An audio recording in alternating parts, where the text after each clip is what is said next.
Oke, jadi mari kita coba bahas lagi mengenai serialnya dari Otonari no Tenshi Sama. Dan ini adalah kelanjutan dari isi volume ke-8 ya, dari adaptasi light novelnya itu sendiri. Dan pada video yang sebelumnya, Amane berjanji untuk bisa menikahi si Mahiru. Namun sebelum itu Amane ingin melamar Mahiru terlebih dahulu ya, dengan memberikannya itu sebuah cincin. Ya, cincin yang bakalan dibeli oleh si Amane itu sendiri.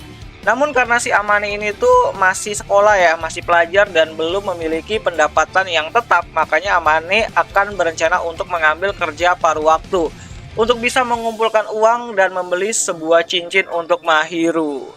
Nah, singkat cerita Amane mulai menghubungi Ayaka ya, teman satu sekolahnya gitu kan. Amane info locker dong gitu kan. Nah, Amane yang tahu Ayaka sedang mencari orang untuk membantu bibinya dalam menjaga kedainya gitu kan. Amane pun lantas menghubungi Ayaka dan memintanya untuk bisa bekerja di kedai ataupun kafe milik bibinya tersebut gitu.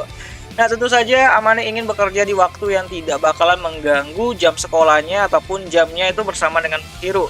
Nah, singkat cerita Amane pun menghubungi Ayaka ya untuk bisa yang namanya itu memperkenalkannya kepada si bibinya tersebut gitu. Ya, di sini tuh Amane udah mulai pandai-pandai nih menggunakan orang dalam gitu kan buat dapat kerja gitu kayak Diin gitu ya. Nah, kafe bibiknya Ayaka itu sering didatangi sama om-om ataupun orang dewasa lah gitu kan. Jadi aman banget nih buat si Amane ini tuh kerja di tempat bibinya si Ayaka tersebut gitu kan, tanpa nanti adanya kecemburuan dari si Mahiru itu sendiri. Nah, setelah selesai dengan Ayaka, Amane pun akhirnya berbicara kepada Mahiru ya kalau dia tuh ingin bekerja paruh waktu untuk bisa mengumpulkan uang. Dan Amane juga meyakinkan Mahiru kalau Amane itu tidak akan mengurangi jatah waktunya kepada si Mahiru ataupun mengganggu jam sekolah. Jadi nggak bakalan ganggu kok kerjanya nanti gitu.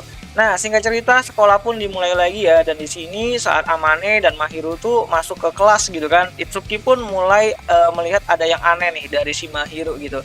Dan Itsuki mengira kalau Amane dan Mahiru sudah melakukan hal-hal yang biasa orang dewasa itu lakukan.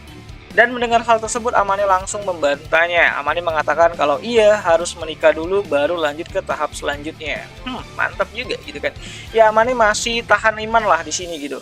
Ya, meskipun Amane masih tahan iman gitu kan, tapi kalau Amane mau sih ya Mahiru sih iya-iyain aja gitu kan.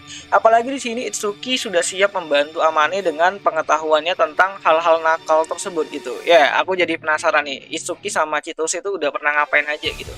Nah, singkat cerita Ayaka pun menghubungi Amane ya untuk janjian kalau sepulang sekolah nanti mereka akan pergi ke kafe tempat bibinya tersebut. Dan di sini juga Amane menceritakan alasannya itu kenapa pengen bekerja gitu kan. Ya, karena Amane ini tuh ingin mengumpulkan uang untuk bisa membelikan Mahiru ini tuh cincin pernikahan. Ya, cincin tunangan dulu lah gitu kan. Dan Amane pun juga menceritakan hal tersebut itu kepada si Chitose. Nah, saat pulang sekolah, Ayaka pun dan Amane pun pergi ya bersama-sama untuk selingkuh.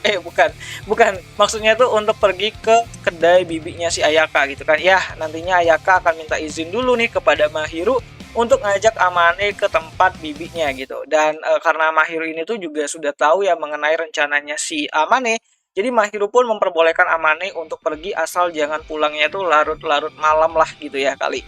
Nah, singkat cerita Amane pun sampailah di tempat kerja barunya gitu kan, dimana di sini Amane akan menjadi pelayan untuk beberapa waktu yang akan datang. Ya, tugas Amane di sini itu mirip-mirip dengan tugas waktu dia itu jadi maid di acara festival sekolah sebelumnya. Nah, saat Ayaka dan bibinya itu bertemu sama si Amane ya, di sini tuh bibinya Ayaka ini tuh nanyain lah, ini kamu tuh pacaran ya sama Ayaka gitu kan, Amane gitu kan. Dan Amane pun menjawab ya enggak lah gitu kan, tapi boleh juga sih kalau Ayaka mau. Enggak seperti itu. Ya, jadi di sini Amane tuh ditanyain ya sama si bibinya Ayaka tentang hubungannya dengan si Ayaka, dan Amane bilang kalau mereka itu cuma temen doang. Dan Amane juga menjelaskan kalau dia tuh ingin kerja paruh waktu di sini untuk bisa membelikan cincin untuk pacar tercintanya, si Mahiru gitu. Dan singkat cerita Amane pun diterimalah di sana. Lalu pas pulang ke rumah, ternyata tuh Amane tuh melihat ayahnya tuh masih ada di rumahnya gitu kan. Dan akhirnya mereka ngobrol, dan di sini Amane juga cerita ke ayahnya kalau ternyata dia itu udah keterimalah kerja gitu kan, untuk bisa cari uang tambahan untuk beli cincin gitu. Ya, jadi intinya Amane udah keterima kerja untuk bisa bekerja paruh waktu, dan ayahnya pun senang lah melihat Amane yang udah bisa berusaha menjadi laki-laki yang bertanggung jawab gitu. Dan singkat cerita lagi, pagi pun datang dan di sini Amane mulai masuk ke kelas lagi ya, dan seperti biasa ketemu sama Itsuki dan Itsuki nanyain gitu kan, apakah si Amane ini tuh sudah berhasil mendapatkan kerja gitu kan, dan Amane pun menjawab ya udah gitu kan.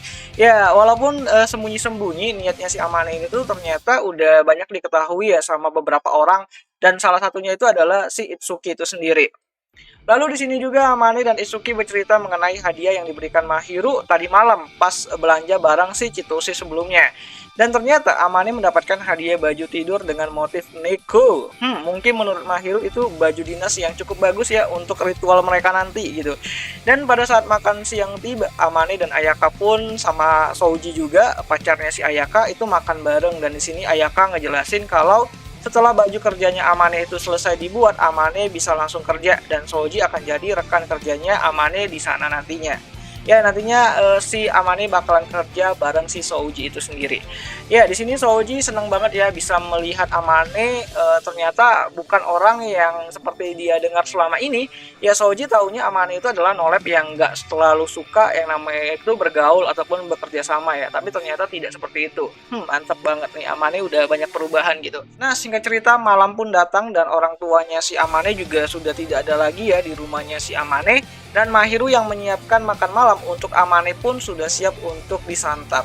Maksudnya itu makanannya gitu kan untuk disantap sama si Amane. Ya karena orang tuanya si Amane juga sudah pulang ya ke hotel mereka, dan besoknya mereka udah pulang lagi ke kampung halamannya si Amane. Tentu aja ritual sesat mereka berdua, Amane dan Mahiru pun ya mereka lakukan lagi lah seperti biasa gitu. Ya cuman elus-elus doang sih, nggak lebih gitu kan. Kan Amane itu belum siap gitu ceritanya gitu.